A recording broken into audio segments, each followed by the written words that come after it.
Hey guys, Granny Unplugged here. Today we are going to do a gluten-free bread recipe.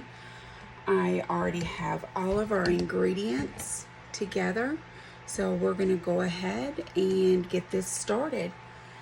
This is the recipe right here that I'm going to be using. Alright, so let's get going. Oh, Jiminy Cricket, I forgot my paddle.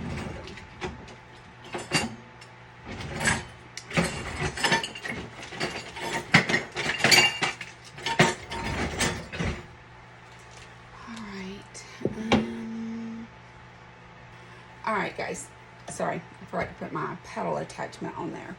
So we're going to, it says spray your bread pan, which I've already done. Let me show you guys. I've got it over here. I've already sprayed it. So then the next thing we're going to do is we're going to add the gluten-free flour to our bowl. And it is 2.5 cups of all-purpose gluten-free flour. And I'll show you the brand that I used as well. So I'm using this Pillsbury all-purpose. It has the xanthan gum already in it, so I don't need to add that. However, this is the brand xanthan gum that I do use whenever I have to use that in a recipe. Some of you may not know, I do have celiac disease, so everything that you see me prepare is going to be gluten-free. So I'll always tell you, what I'm using. So we're going to do the flour, baking powder. It calls for a teaspoon of the baking powder. This one is gluten-free. So we're going to do a teaspoon. And I love that it has the little scrape, the little metal piece right there so you can scrape. Make sure you get an exact measurement. And it says to add your instant yeast to the bowl. And this right here, it calls for 1 packet of Rapid Rise instant yeast. This right here is Rapid Rise. Now, if you can buy it like in a big package, it's 2 1/4 or 2 1/4 teaspoon is how much it measures out in case you need it that route. So we're going to add that. I'm going to add that in there. All right, and then put that over there. Sorry guys, I am working with a small kitchen, so you'll see me go in and out. All right, and then we stir to combine the ingredients. So let's get, oh, Jiminy Cricket.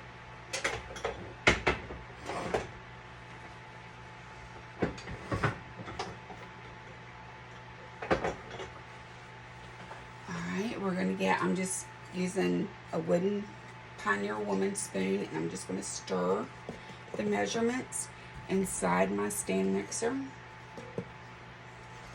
And if you guys are on the fence about getting a stand mixer, I love mine. Use it for all kinds of things. All right, so we stir all of that to combine. So we're good there. Everything is stirred up. Put that right there. Then the next, step 3, is add your olive oil. I'll show you. This is the olive oil that I'm using. I got this from Aldi. It's the extra virgin olive oil. I try to get as much as I can from Aldi because that is the cheapest place to shop to get your stuff. Now let's get, we have this. So we're going to add our olive oil, and it is 1/4 cup olive oil. So we're just going to pour that right down in here. We're going to scrape and make sure we get it all. Alright, so that's got our olive oil. Then it says add your honey. And the honey is 1/4 cup as well. And I'm an extremely lucky girl and have an amazing aunt and uncle who provide me with honey that they make. So that's the honey I use. So it's 1/4 cup of the honey. So we're going to put that in there.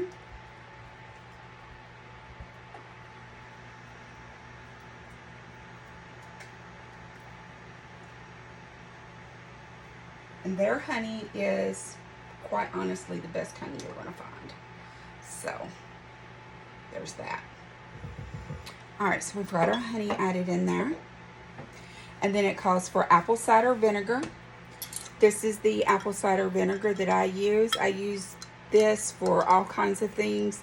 I even do a hot drink, and I put 2 tablespoons of it in that just to help. It just helps with your insides and detoxing and stuff like that. And if you have gut issues, it helps with that. So this is the one that we're going to put in here. And it calls for a teaspoon of, a teaspoon. So we've got our teaspoon here.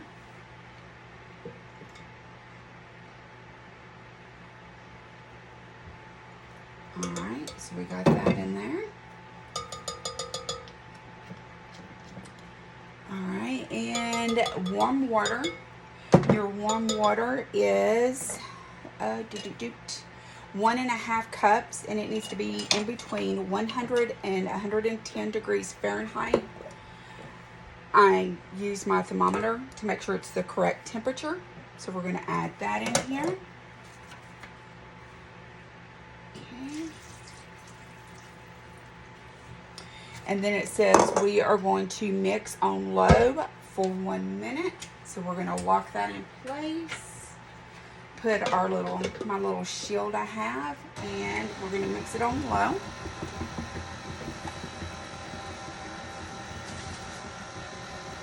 And it also tells you on the recipe, if you're using the stand-up mixer, to use the paddle attachment. So you'll notice that I'm not using the dough hook.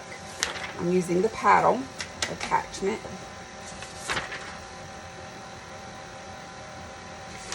Okay.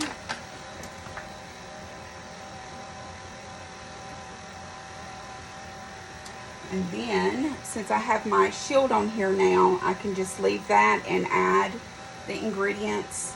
Like if you have a stand mixer, you need one of these shields because you can add stuff right here in the spout. And it helps keep it from having your stuff flying everywhere. All right, so then it says add the egg whites. So I have 3 egg whites here. We're going to add that.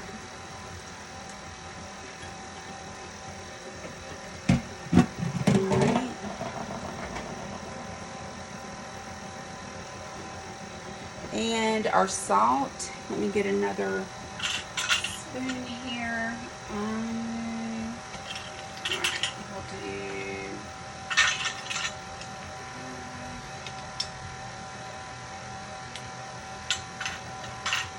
All right. And for your salt, it says to do 1 teaspoon of salt. So I'm going to do my 1/2 tablespoon. I'll just measure it twice. This is the salt that I use. It's the pink Himalayan. And we're just going to measure out.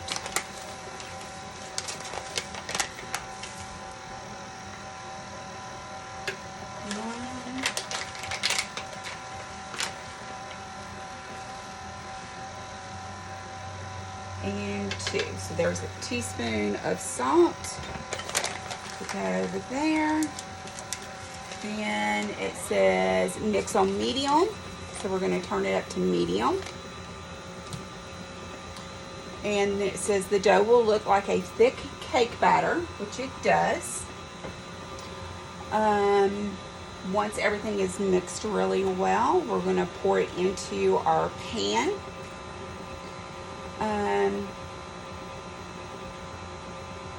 Then we've got to get plastic wrap. We spray the plastic wrap, and we're going to cover it. and let it rise. Okay.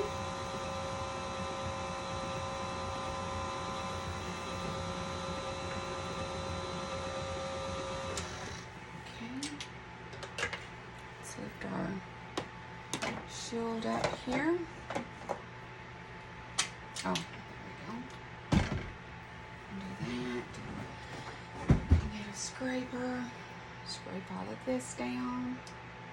We just want to make sure that, you know, it's got all the bits and pieces all mixed in really good. So we scrape all of that.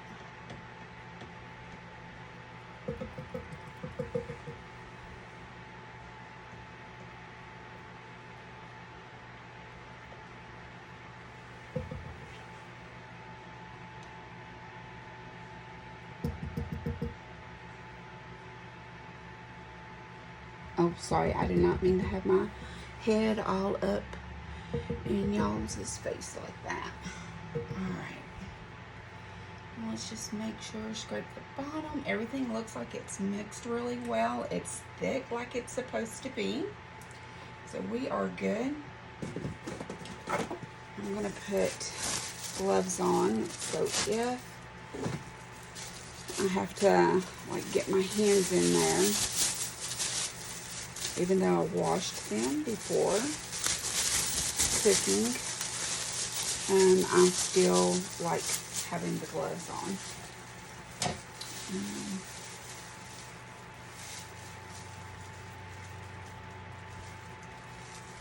I'm really funny about stuff like that. You'll always see me with my hair pulled back, even though my bangs sometimes will get loose and make me look like a wild woman. But I'm funny about stuff like that when it comes to being in the kitchen. Probably years of working in the food industry has gotten me that way, I would say. All right, we're gonna put our paddle right in there. Okay, so it says we're going to pour our, so I'm not moving you guys all around. I'll move this stuff. Make a little more room over here.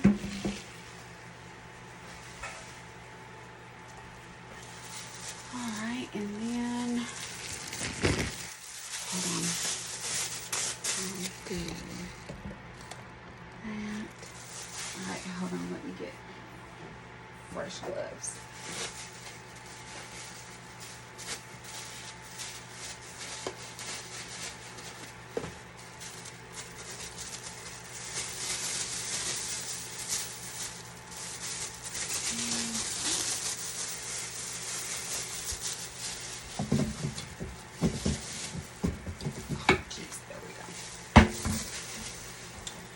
Alright, so pour dough into your pan. So we're going to get our dough into the pan.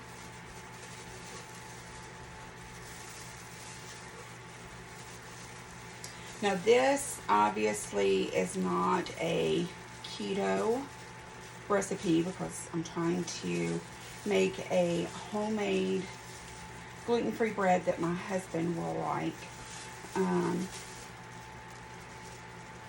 Because I know he misses bread and sandwiches and whatnot.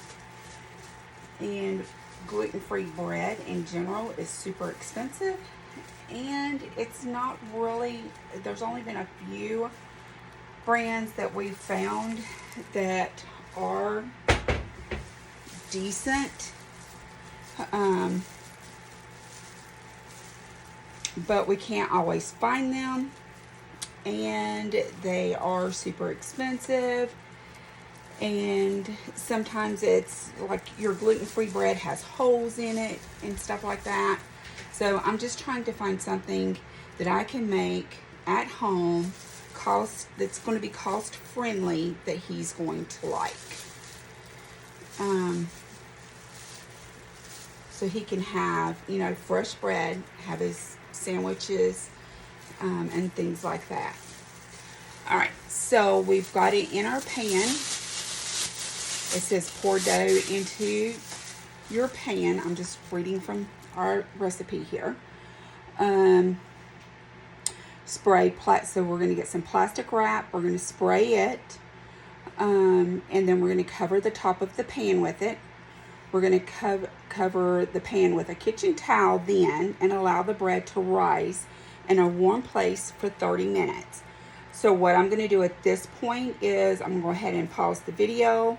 Once the 30 minutes are over, I will come back and we will continue making our bread. All right, guys, so we let the bread rise for 30 minutes and then you bake it in the oven. So I'll go ahead and give you the rest of the instructions because I just pulled it out, and then I'll put you right there so you guys can see it. All right, so what we did was we sprayed plastic wrap, put that over the bread, then I topped it with a kitchen towel, clean kitchen towel, mind you. We let the bread rise for 30 minutes in a warm place. Then I put it in the oven at 350 and baked it for 30 minutes. I actually it calls 30 minutes, but it didn't look quite ready, so I did an extra 10 minutes. So I did a total of 40 minutes at 350 with my oven. Your oven could vary, of course. Now we're going to let it cool for 10 minutes, and once the husband gives it a taste test, I'll let you guys know in the description what he thought about it, and I'll also add the recipe as well for you, just in case. So now I am going to do another recipe. So whenever you see a video later on this week and I'm in this outfit, it's because I did both these videos the same day. That's all. But with my work schedule, that's kind of how I have to do it. Weekends I do my videos and then I post them throughout the week. But again, I'll let you know if we say yay or nay on the bread, and I'll post that recipe for you as well, or a link where you can get the recipe as well. And until then, Granny out, y'all. Peace.